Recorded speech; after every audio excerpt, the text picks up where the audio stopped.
Assalamualaikum warahmatullahi wabarakatuh. Kami dari kelompok 3 akan membawakan presentasi kami tentang Big Data.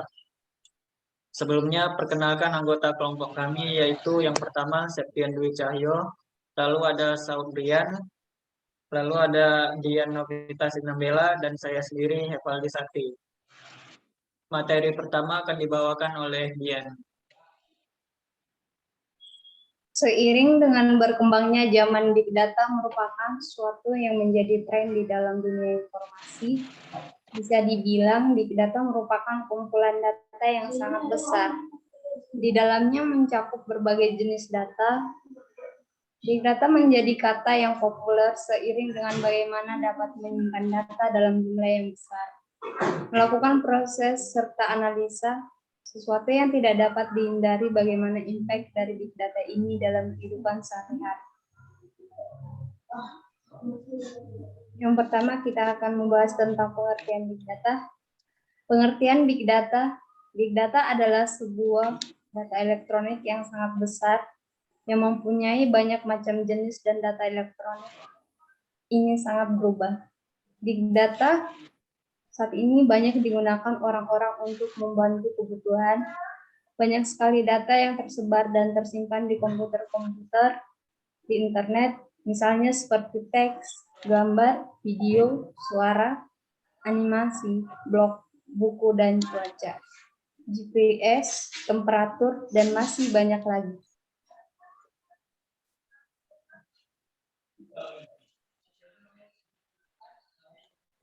Big Data ini terbagi atas 3. Pertama, volume, velocity, variety. Kita akan membahas tentang volume. Volume adalah ukuran data yang dimiliki oleh Big Data yang memiliki kapasitas besar. Anda dapat mencoba melakukan proses data dengan ukuran yang besar untuk dijalankan. Kedua, velocity. Velocity adalah Big Data memiliki kecepatan yang memungkinkan untuk dapat diterima secara langsung atau real time. Ketiga, variety. Jenis variasi data yang dimiliki oleh Big Data lebih banyak daripada menggunakan sistem database SQL.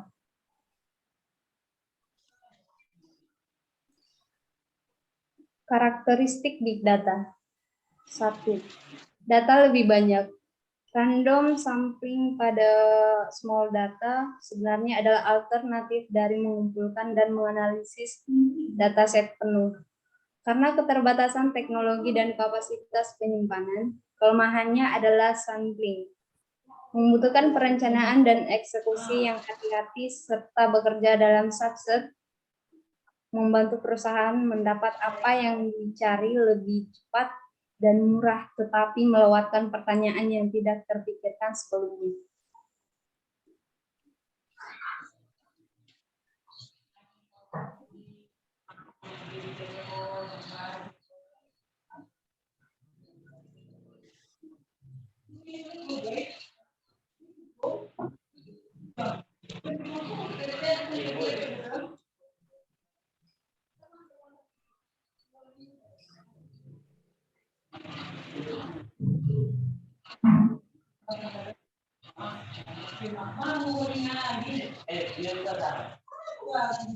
Karakteristik Big Data yang kedua adalah berantakan atau messy. Big Data menciptakan dataset yang lebih berantakan namun mampu memberikan gambaran yang lebih menyeluruh meskipun tidak terstruktur. Contohnya Google Translate, perusahaan yang bermarkas di Mountain View, California, Amerika Serikat ini. Mengumpulkan seluruh dokumen dengan terjemahan yang mereka bisa kumpulkan dengan kualitas yang berbeda-beda. Data yang dikumpulkan memang berantakan, namun terjemahan yang dihasilkan lebih akurat daripada sistem yang lebih berdasarkan algoritma dan jauh lebih kaya, meliputi 60 bahasa. Ketiga, karakteristik Big Data adalah korelasi. Big Data sering memprediksi berdasarkan korelasi ketimbang hubungan sebab akibat. Dan contohnya pada awalnya Amazon.com mengandalkan review dari suatu tim ahli The Amazon Voice. Kemudian mereka menggunakan rekomendasi yang dihasilkan dari personalisasi penjualan produk atau pelanggan yang memberi produk A cenderung membeli produk B, maka juga pelanggan lain membeli produk A, Amazon akan merekomendasikan produk B. Ini sepertiga penjualan Amazon diperoleh dari penawaran produk ke user dari hasil rekomendasi berdasarkan personalisasi. Selanjutnya akan dibacakan oleh Rian.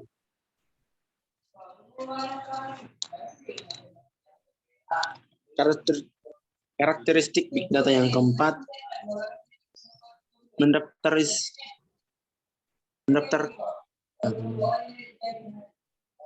mendaftarfikasi suatu fenomena adalah menyimpan dalam format yang terkuantifikasi agar bisa ditabulisasi dan dianalisis serta menangkap informasi dan menyimpan dalam format data yang memudahkannya untuk digunakan kembali. Memindahkan data ke bentuk digital belum tentu karakteristik.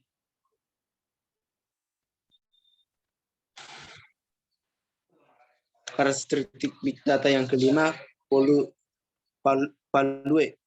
Mengumpulkan data adalah hal yang krusial namun cukup karena kebanyakan nilai dari data terletak pada penggunaan bukan kepemilikan.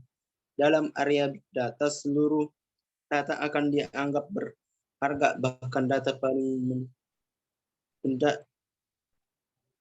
benda dan sepele tidak seperti sumber daya lain. Nilai data tidak berkurang setelah digunakan biaya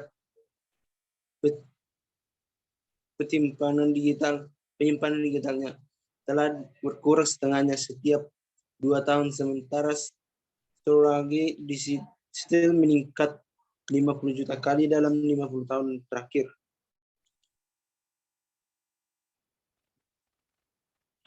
Pengumpulan big data menggunakan web crawling. Perusahaan Fortune 500 layaknya Google dan Facebook telah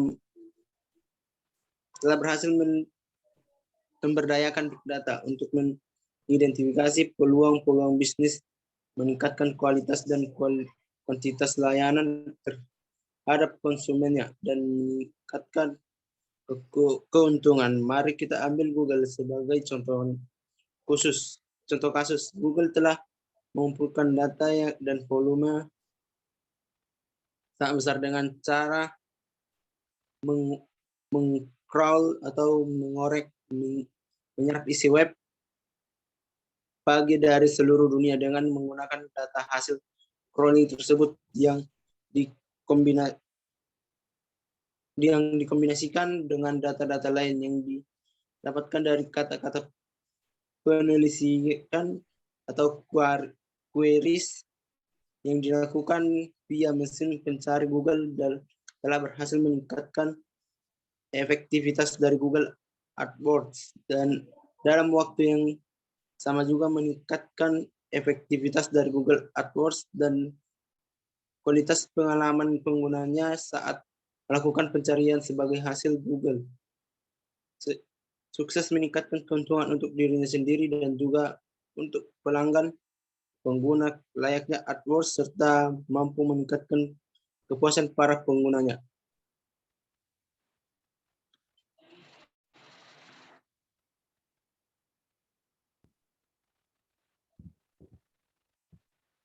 Data dapat kita dapatkan dengan beberapa cara, diantaranya. Yang pertama, input langsung dari pelanggan atau melalui survei maupun angket. Yang kedua, log web server seperti Upset dan Nix. Yang ketiga, menggunakan API pihak ketiga seperti Facebook, API Twitter, API dan sebagainya. dengan melakukan web crawling, atau yang keempat dengan melakukan web crawling atau web scraping.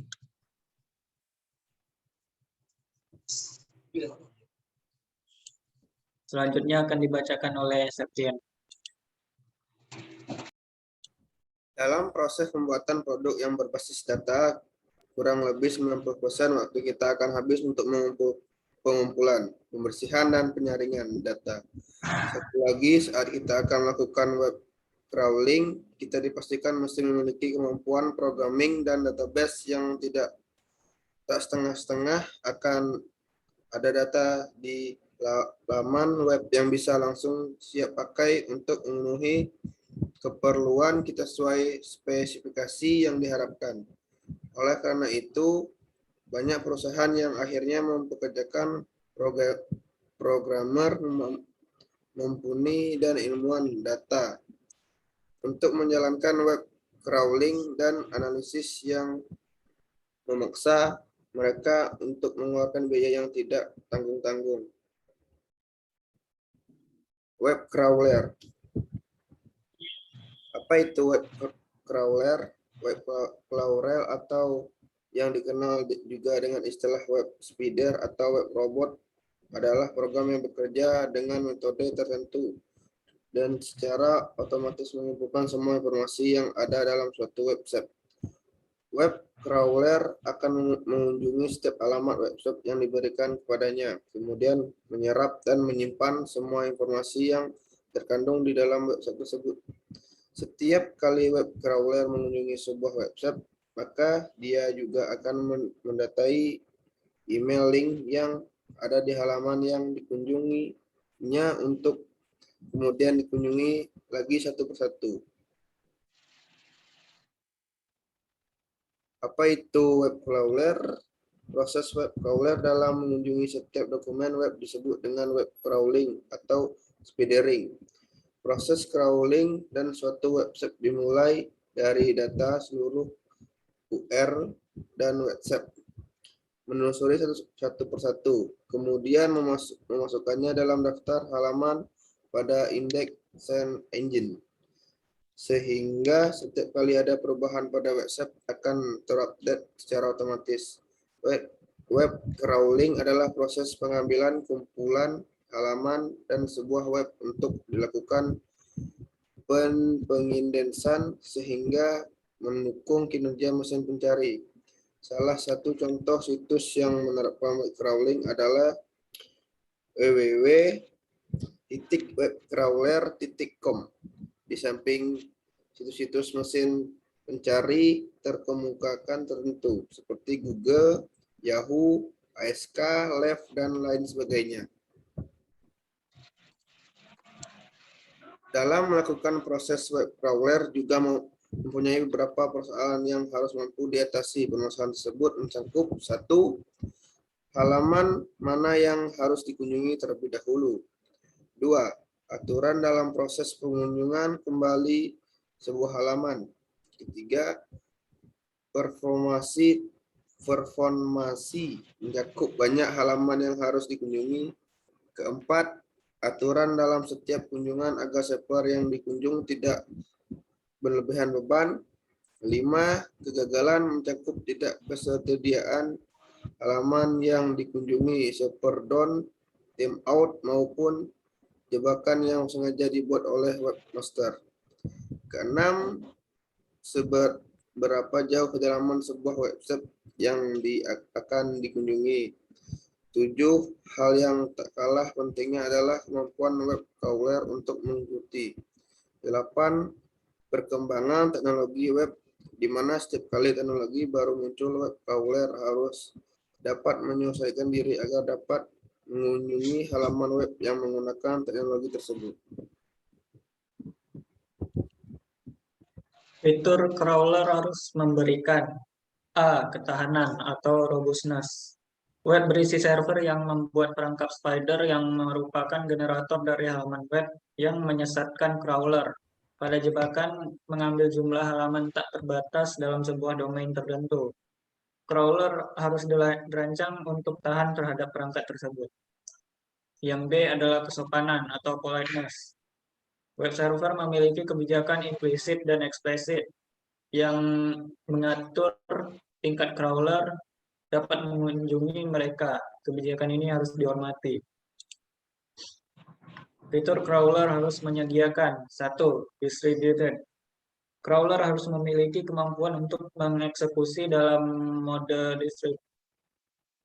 didistribusikan ke beberapa mesin. Yang kedua ada scalable. Arsitektur crawler harus mengizinkan peningkatan skala crawl dengan menambahkan mesin ekstra dan bandwidth.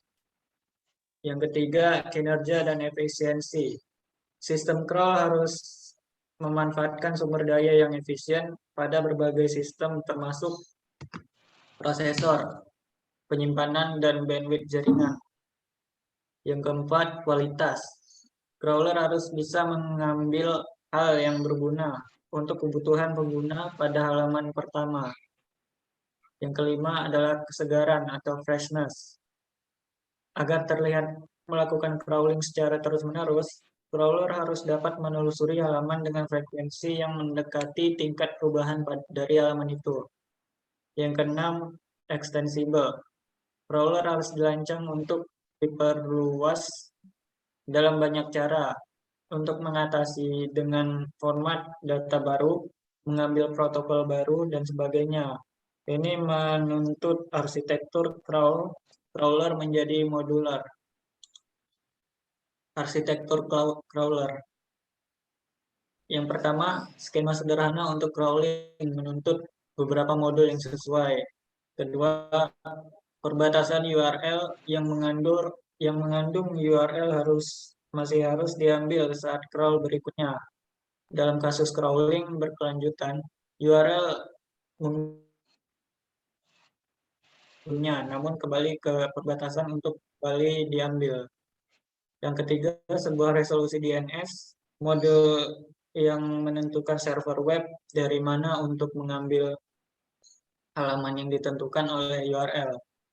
Yang keempat, pengambilan modul yang menggunakan protokol HTTP untuk mengambil halaman web pada URL. Yang kelima, sebuah modul parsing yang mengekstrak teks dan set halaman dari sebuah link web.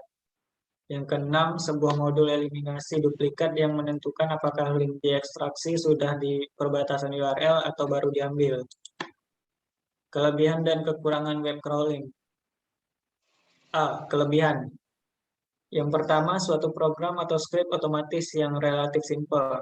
Yang kedua, dapat digunakan untuk beragam tujuan. Penggunaan yang paling umum adalah terkait atau berhubungan langsung dengan search engine. B. Kekurangan. Beroperasi hanya sekali, misalnya suatu proyek yang hanya sekali jalan. Kesimpulan, Big Data merupakan data elektronik yang mempunyai banyak sekali manfaat maupun variannya. Dengan menggunakan Big Data ini, maka kita tidak akan kehilangan informasi, mulai dari informasi di masa lampau hingga informasi terkini. Big Data ini juga bermanfaat bagi kehidupan sehari-hari apabila kita mengetahui cara penggunaannya dengan baik dan benar. Metode atau teknik analisis Big Data ada 6, yaitu analisis, text data, machine learning, analisis prediksi, analisis statistik, NLP atau Natural Language Analytics. Pengumpulan data dalam Big Data dapat menggunakan crawling. Crawling bertugas untuk mengumpulkan semua informasi secara otomatis dengan cara memberikan sejumlah alamat website untuk dikunjungi, serta menyimpan semua informasi yang terkandung di dalamnya. Crawling didukung dengan beberapa fitur, antara lain robustness atau ketahanan, politeness atau kesopanan, distributed, scalable, freshness, extensible, dan masih banyak lagi. Sekian dari kelompok kami, terlebih dan kurang mohon dimaafkan. Assalamualaikum warahmatullahi wabarakatuh.